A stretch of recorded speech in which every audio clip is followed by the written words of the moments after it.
Hello, this is Tom, aka Zebulon, here for Tabletop Tap Room. And today we're doing Fanzine Friday, number 38. So we are doing Frontier Explorer number 13. This is another issue I really loved working on at the Frontier Explorer. And in part, now we had Zebulon's Guide to the Rim in the previous one where we kind of went in to Zebulon's Guide and took what meager information we had on the rim and really fleshed it out. Well, here in this one, we're going to get some more of that, but I actually should talk about the cover and the quote. We have a racing theme and mounts for characters in this, and so we've got a great piece of artwork here of explorer or almost Indiana Jones type. And the quote is, "Try to win the race." The full quote was, "The spirited horse, which will try to win the race of its own accord, will run faster if encouraged," from Ovid. And the cover art is Space Cowboy by Danar Warva. He's an artist at DeviantArt who graciously let us use this image for a cover. So moving right along, we've got with the Zebulon's Guide series, we've got Zebulon's Guide to the Humma. And again, this is a community collaboration of people posting on the starfrontiers.us page when it was popular. And we had a special group that was just for Zebulon's Guide Expanded, and I compiled all the information. So I've listed myself here as compiled by me, but numerous people contributed to this, contributed ideas. Even if they were critical of an idea and they didn't really post anything fresh and positive, that still helped because I tried to take all of the ideas that had been fed in and posted about, and I try to harmonize everything together into a cohesive whole.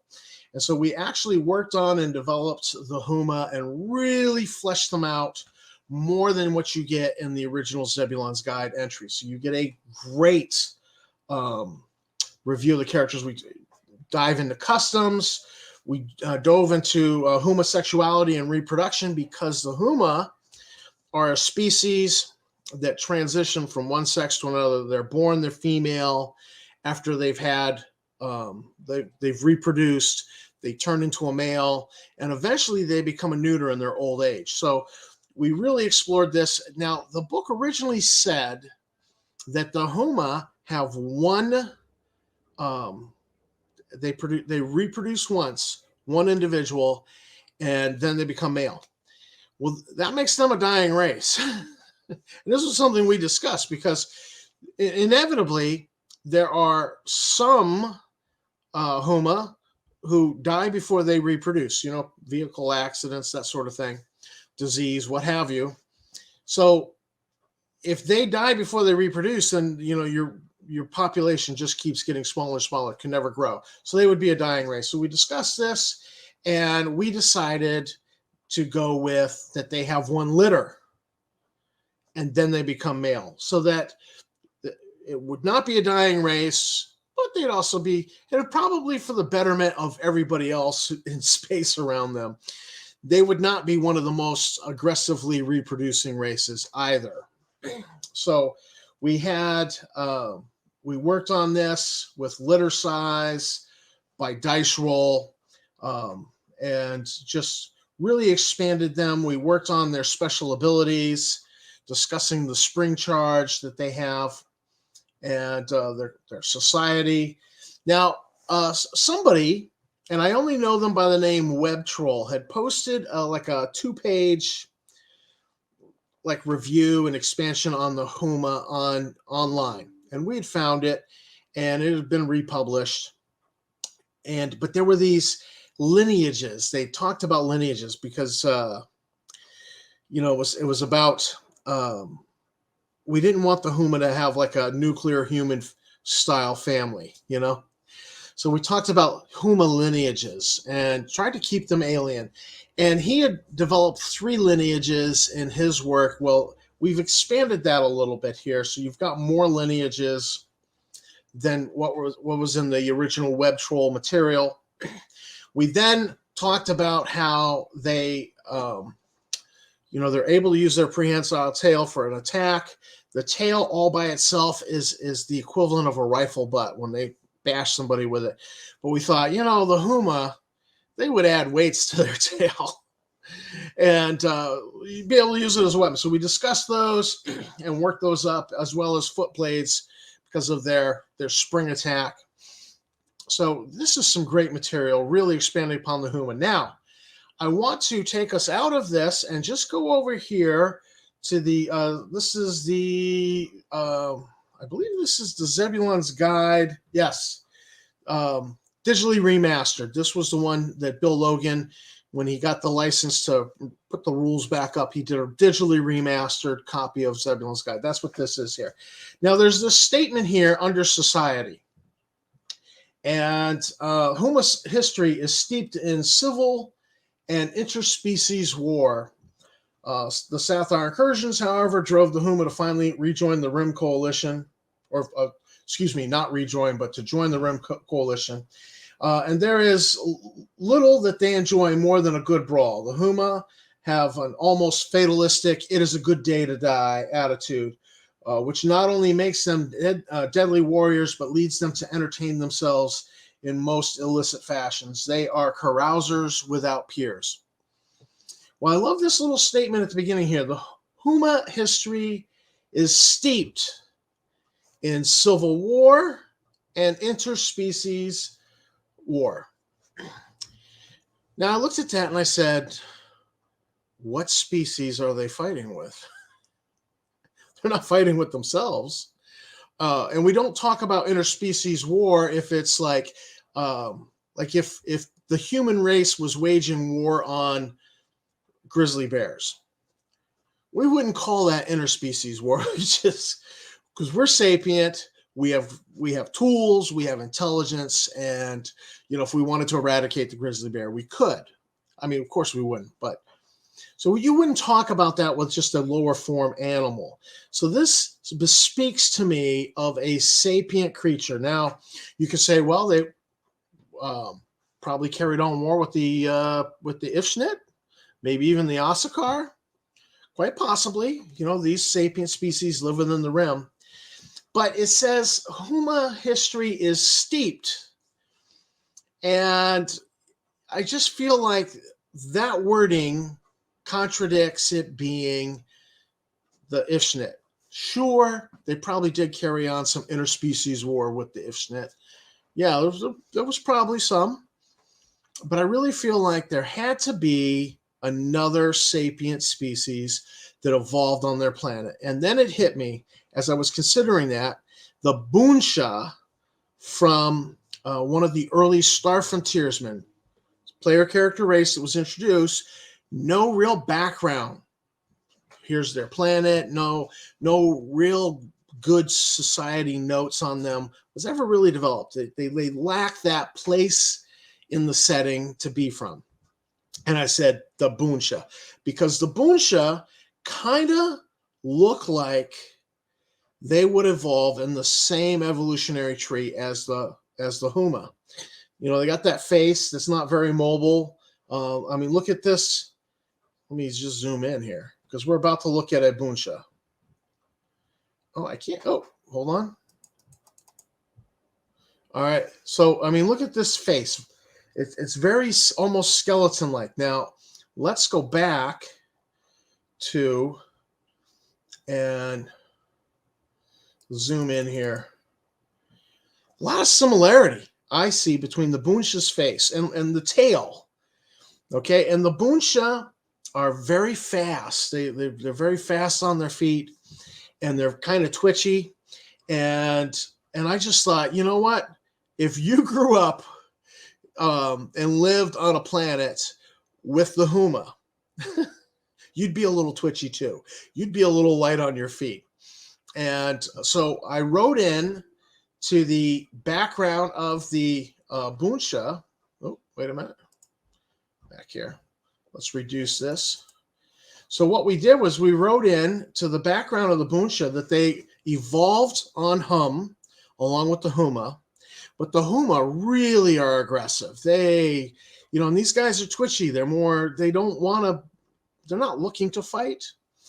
And so they were hounded and driven into the mountains, isolated on like reservations, the equivalent of reservations, and some were deported to one of the moons, off the planet. So it was very much the Humma are just jerks, and it was very much a treatment of like how Native Americans were treated.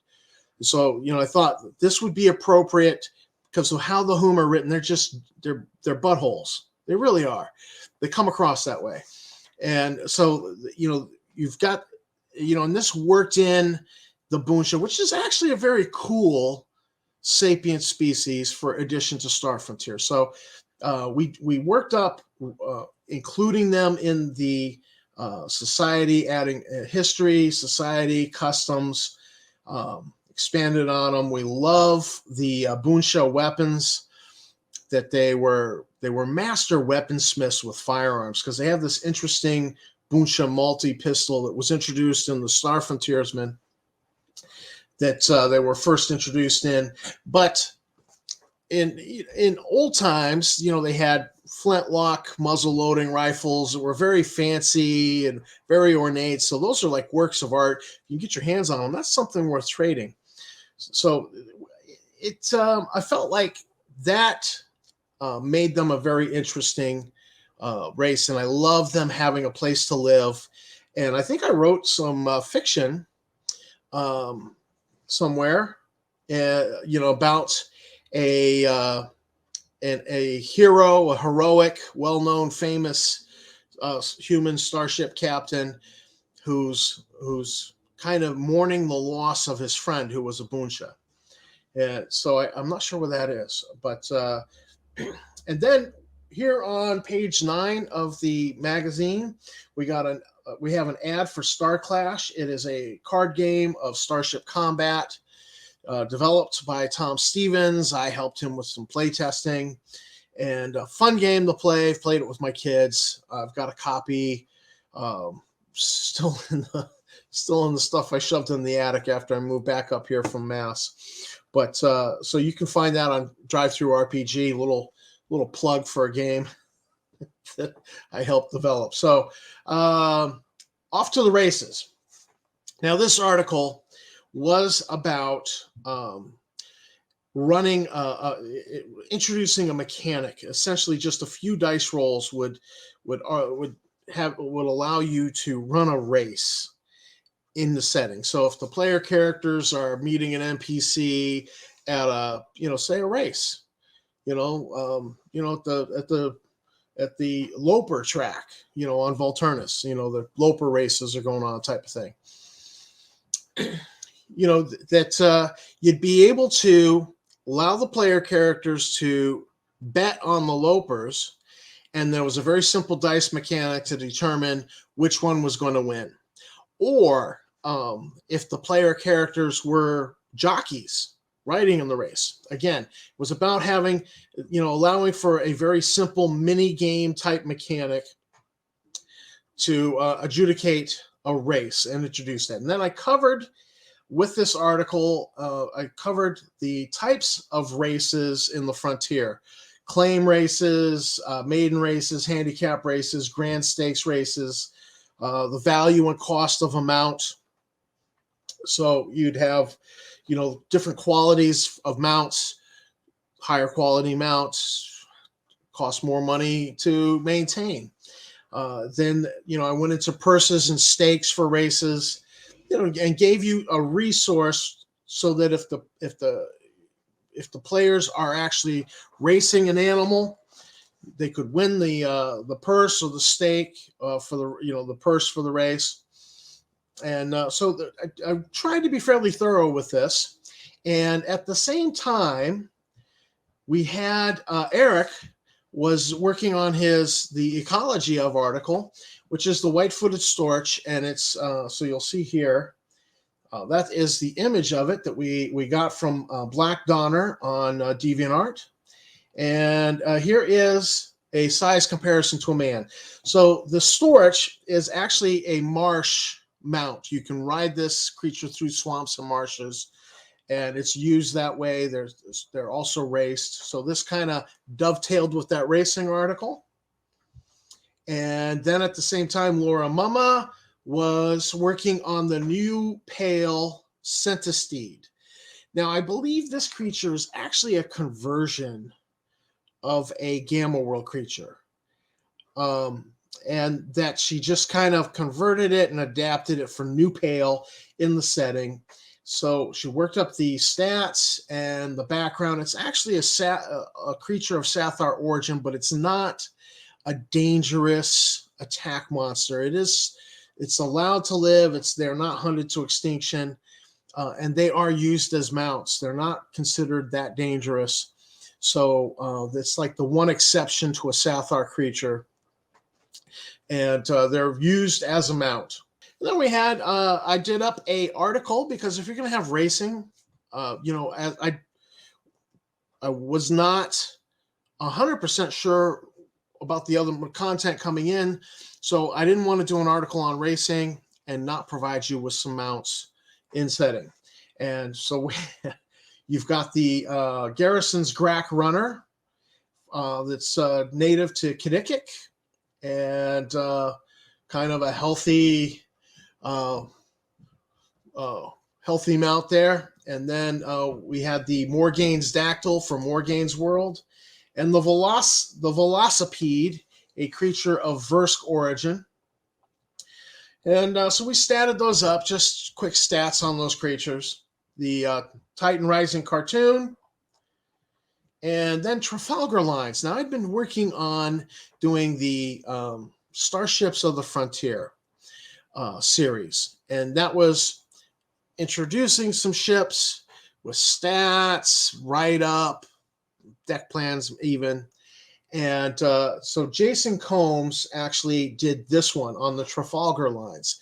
And this is a line of starships that the player characters may, encounter. They might hitch a ride. They might hire one of these. So you have the whole Trafalgar Lines, deck plans, stats, write-ups. So I love this one. Then we came to meet the Diffusians.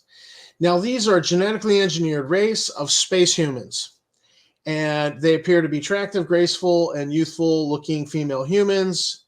They're surprisingly strong. They actually have an XXXY chromosome. They are a hermaphroditic race, and so this was a weird antagonist for you to meet in space. They also have some psionic abilities, and whole history. And so he was very thorough about doing the history and the culture, where they came from, and I appreciated that about this particular species. I've not used it, but very thorough. So including a system of origin. And then this is a survey of the frontier. Scott Holliday compounded this. This is like all the information about all the star systems and planets from Alpha Dawn, Astrographic Catalog, plus planetary notes, Nighthawks, any information on planetary militias, and Zebulon's Guide. Again, footnotes and all the Astrographic Catalog information just compiled. Now, what's really good about this is something you could print up and staple and have it at the table for the players to refer to. If they're jetting around the frontier and they're like, hey, what planet should we go to? They could consult this. They don't even have to break out a rule book and be flipping through it, because it's compiled information. They could just have it there and say, hey, all right, you know what? Let's go to Rupert's Hole, see if we sell our cargo there. And so that's what's handy about this. It's not exhaustive. It sounds like it is. It's not exhaustive in that I don't think it really combed all of the Dragon magazine articles for every little tidbit of information, all of the Ares polyhedron, but it's pretty good for use, particularly if you're just making it available to the players as you're playing and they're trying to decide on where's the starship going next. They could look at this and go, you know what? Triad sounds more interesting. Let's go there. So I completely endorse that. And then you get some fiction here. This is anybody out there? And this is a contact scenario, and it's actually a short piece of fiction, only about 3 pages. And then we get into Grimm's Guide, Lesson 13, The Purple Planet. And I will let you read that. So that is Frontier Explorer number 13. And I loved working on this. I actually loved doing those illustrations for the Mounts article, with that Garrison's Grack runner and the dactyl. And so those were a lot of fun because I was actually really learning to use charcoal. And so some of those were done in charcoal, and I had a great time doing it. Scanned it into, and they were used. So thanks for watching Fanzine Friday. Thanks to my subscribers. You guys are great. And I will see you in the frontier. And please don't forget to hit like, subscribe, and the bell icon.